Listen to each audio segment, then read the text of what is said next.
Hey guys, welcome back to my kitchen. Today we are going to be doing sourdough for the first time ever. I have avoided sourdough because of how in-depth it is, but you know, about 2 weeks ago, I just had the urge to try it. So I did. I'm going to, I should say. I've been starting my starters over here. The first one that I did terribly. It flopped. I don't know what I did wrong. But then I went overachiever on it and started 3, just in case one went terribly wrong. And they're all doing great. So I'm going to text some of my friends and see if they want some sourdough starter, and just give it away if I can. So I also went ahead and got a little sourdough kit. So it came, this was like 35 bucks on Amazon. I can link the one that I got down below. If I forget, guys, just ask. I'm pretty terrible at forgetting that type of thing. So it comes with the bag that it goes in. This is one of those like handle things that you put it into your pot. This is something that I'm going to use today, so I'm going to keep that out. And then it comes with, there's a specific name for this that I am not able to remember. Basically the razor that you do the slices on the top, for it. A little brush, which I'm not exactly sure what that's for. A cutter, a scraper, which I'm also going to use, and then 2 Banneton baskets. So one that's round and one that's oval. Almost forgot the name for that. All right, so that. Okay, so the recipe that I'm following today. Okay, wait, back up. The starter video that I did was Jill from Whispering Willow Farms. She is the one that I followed to start the starter. So I thought that I would just follow her sourdough bread recipe as well. It just seemed to make the most sense. There are so many recipes and ways of doing sourdough, and I think that might be why it's just a little bit overwhelming for me. But you know what? I just chose one. I did it. It started to work, which was really encouraging and really cool. I've thoroughly enjoyed the process of starting this sourdough starter. I'm hoping that the bread process goes as smoothly. So her recipe calls for 100 grams of active starter, which I have, 375 grams of filtered water, which I have. Our water is well water, and then we have a reverse osmosis, so I'm hoping that's going to work okay. That's all I have. 500 grams of bread flour. I'm using the King Arthur's unbleached bread flour. And then 12 grams of sea salt. So we're going to go ahead and get that mixed up. We can do this.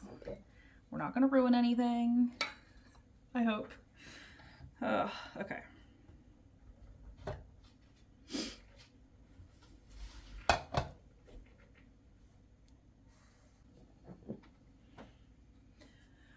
$100 grams.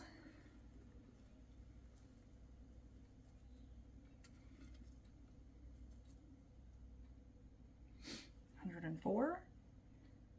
Do you think it has to be exact?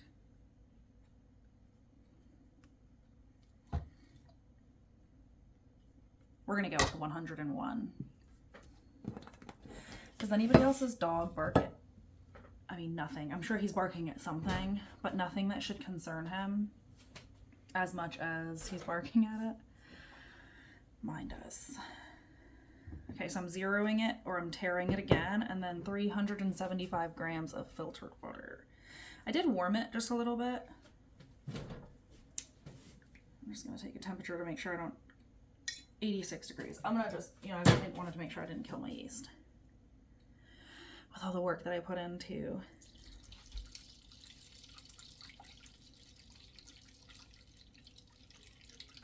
$375.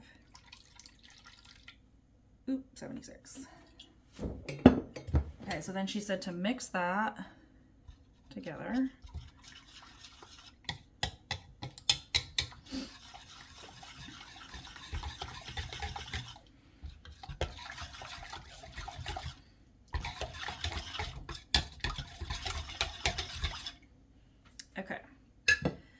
then 500 grams of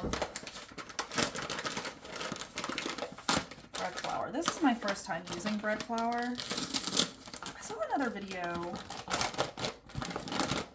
talking about how bread flour is so much better to use because of the protein content. I didn't know that. I mean, I've always seen bread flour. I just never really thought about why it's different.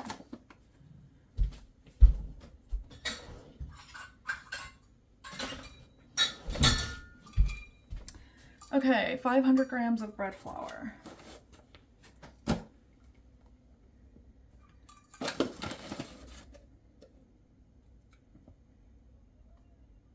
Is anybody else holding their breath? I am. It's okay. It's gonna go fine.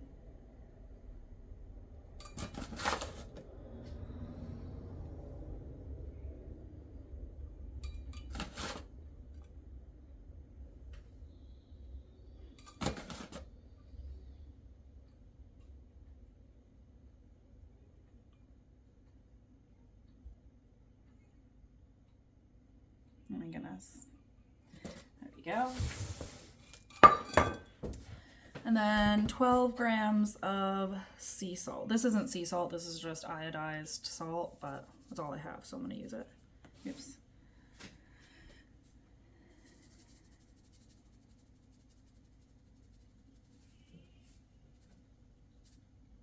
Oh my goodness, nothing is happening.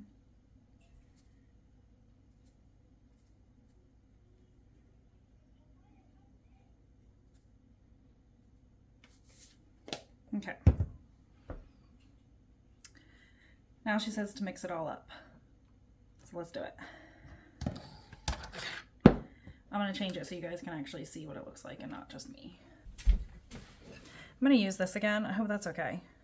So, you know, if you guys have watched any of my other videos, I don't like dirty hands. I don't love dirty hands.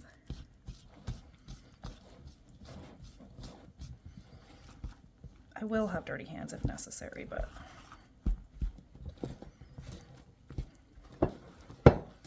so to my understanding, this is supposed to be really rough. Like this is supposed to look ragged and rough like this.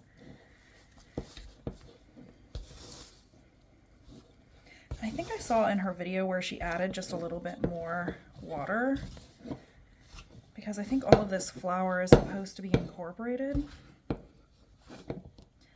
All of you experienced sourdoughers out there are probably like, add more water, or no, don't do that. I'm sorry in advance if this video is cringy, but to get more sourdoughers, you gotta get newbies like me, okay?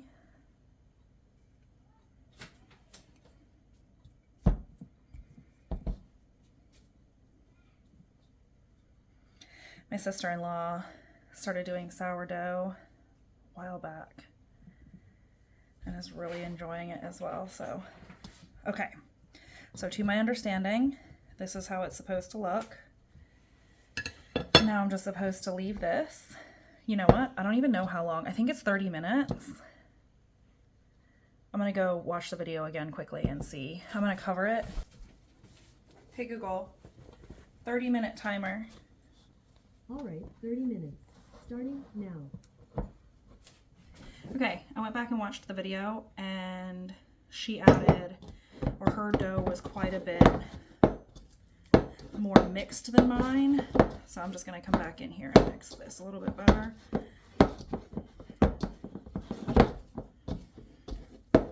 I think the second one that I did was okay, but this one I don't think was quite mixed enough.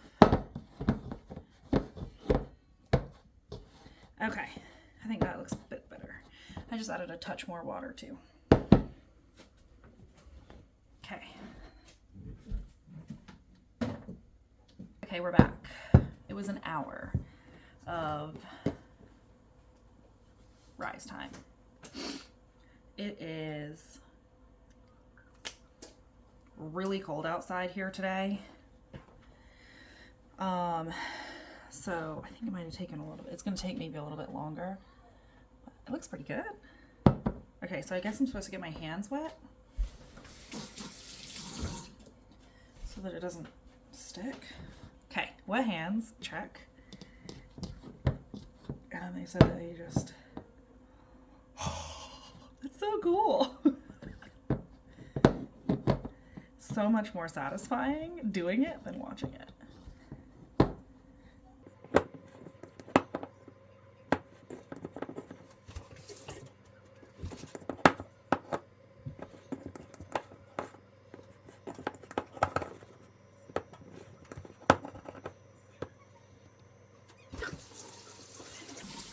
Already looks really awesome. I mean, because I'm an expert, you know.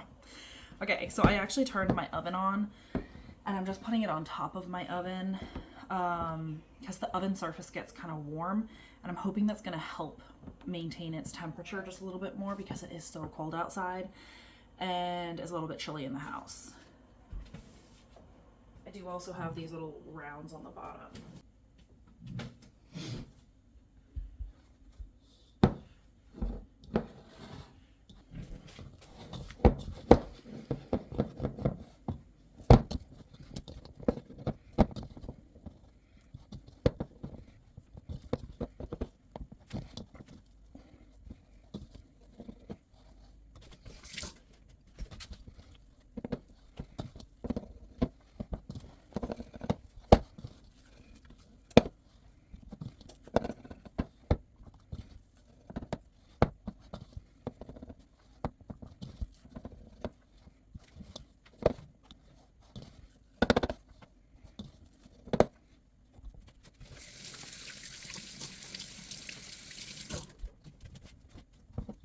Okay guys, we're doing voiceover because it is now loud in my house again. And so here we're doing stretch and fold number 3, I believe. So we did the first one after an hour and then the second one, and I'm going to do a total of 4. So this was number 3 and this was number 4. Now, Jill with Whispering Willow Farms suggested 4 30 minutes apart, but she said not to stake your life on it. So like make it work for your schedule. I just was able to set a timer for 30 minutes and come and do it every 30 minutes. So that's what I did. Now I'm getting my bannetons out. I chose not to have the linen on it. And then I'm flouring it the best that I can. It actually worked better to spray it with a spray bottle and then use the flour like this, as you can see. I had forgotten that this clip came next. So this is quite late into the evening. I miscalculated my time a lot. So I think this is at maybe 10:30 that I'm doing this because of my bulk rise time. And she said that in the video to start at around 3 or 4 in the afternoon. I didn't really want to have to do that. I also wanted to catch my sourdough starter at its peak activeness. Well, that was a mistake because then I was in the kitchen at 10:30 doing this last step, and it was also kind of a mistake because then it was in the refrigerator. I actually put it in the refrigerator after this. So this step was after 7 hours of it just being on the counter. And then I put it in the refrigerator all night, and then I bring it out and I bake it in the morning. I mean, it ended up pretty well, I think. So this is right before I put it into the refrigerator. Still like 10:30 at night. Probably closer to 11 at this point. This is the following morning, right when I got up, as you can see. I took it out of the refrigerator. I put the pot in the oven to heat up. I put the oven at 425 degrees. I don't think very much happened in the refrigerator as far as rising. And then I bring out parchment paper and I turn it out onto the parchment paper, and it did not work as well as they do in the videos. So that happened. And I think it's because I didn't flour it well enough. At this point, I'm just kind of done. I don't know if you can see that on my face or not, but I'm just like, okay, this process is not fun anymore. I don't even know if it's worth it. What if it just doesn't even work? But, you know, then I go ahead and I score it. I think I should have done the score higher up on the loaf, but I don't know. It turned out to be very pretty. So who knows? maybe I did it the right way. I've since done it a couple more times. I've probably done maybe 5 more times of making sourdough, and I'm doing it, just tweaking it a little bit every single time, which is what everybody says you should do anyway. And so I'm getting with the process a little bit more fluid every time. So I plop it in there, and then I cut off the parchment paper. And I do have that little oven basket thing that came with my sourdough kit, but this is the way that everybody else was doing it, and I just wanted to eliminate as many possibilities of it not doing well as I could. At this point, I am so excited because it actually puffed up and looked fantastic, and so I did a little dance and exclaimed happiness at that moment. So here it is, all done. I did 30 minutes in the pot with the lid on, 30 minutes in the oven with the lid off. It was very hard on the bottom, so I tweaked that a little bit, and here we go, the finished product. I was so pleased with how it turned out. I was quite shocked how well it turned out, honestly. And so it's just beautiful. I can definitely see why people do bread art with sourdough, because it is just very fun to think of all the different creative ways you can make this loaf look beautiful, or even more beautiful than it already is. I know that, this probably ear thing, I forget what people call it, isn't big enough and all of that, but for my first attempt, this was a win for me. I was very happy with this, and it tasted delicious. It was just very hard. It was burnt on the bottom, and the crust was very, very hard, but I am so happy with my first attempt. I hope you guys enjoyed, and I'll see you next time.